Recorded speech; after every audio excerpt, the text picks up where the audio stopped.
The Public Protector's report most certainly does not clear Zuma. It finds two things which I think, taken hand in hand, are actually quite damning, and Zuma at some point is going to have to answer for this. The first is that him and his family benefited from security upgrades at Nkandla. She identifies 6 or 7 things that were built with public money at Nkandla that could not possibly, and under any common sense interpretation, be found to have been security related. We're talking here about the cattle kraal, the chicken coop, the amphitheatre, and the fire pool, aka swimming pool. The second thing that she finds is that he failed to act in his constitutional duty to protect state resources. Now, if you take these two things hand in hand, 1, he benefited, and 2, he failed to protect state resources. There's a direct line between them, and the implication is that he failed to protect state resources and benefited from that failure to protect. I think what everyone is looking forward to now is, within 14 days of the release of the report, so that was last week Wednesday, by next week Wednesday, Zuma has to account to Parliament in terms of making comment on the report and indicating what he intends to do. That is the most immediate and noteworthy and interesting what next. What everyone is looking at particularly closely is the finding by Thuli Madonsela that, in consultation with Treasury and I think the Department of Public Works, Zuma must pay back a reasonable percentage of the roughly, we estimate, 20 million that all those additional nice-to-haves that are not security-related cost. When you look at the findings and recommendations of the final Public Protector's report, one would be tempted to find that, for example, Zuma is a loser.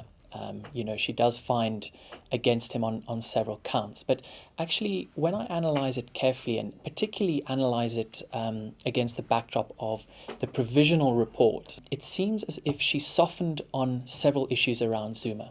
So one of the things that she said then, that she's gone back on now, is the fact that he misled Parliament. It's difficult to speculate as to why the findings in Thuli's Provisional report, particularly with regard to whether or not Zuma misled Parliament, whether or not Zuma interfered politically, why that changed between then and the release of the final report. What we do know is that in between the Provisional report and now, Zuma, his lawyers, his ministers went on a major offensive against Thuli Madonsela, her report, her investigation, and her office. All of which is not to say that they were successful in getting her to water down her findings, but I think we must view her final report in that context, that there was a lot of pressure on her.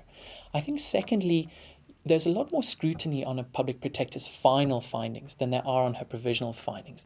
The final findings have to stand up 100%, to any kind of legal scrutiny. And I think on things that you're not quite able to prove as fact, you've got to be careful on. For example, Thuli Madonsela cannot worm her way retrospectively into Zuma's head when he stood up in Parliament to know whether or not, he considered himself to be lying at that point in time.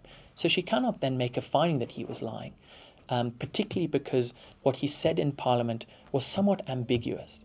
My family built the private buildings on Nkandla, everything else was done by the state. So to go back to the original question, who are the biggest winners and the biggest losers here? I think that in many respects, Zuma can breathe a sigh of relief. He is, I would say, funnily enough, a winner.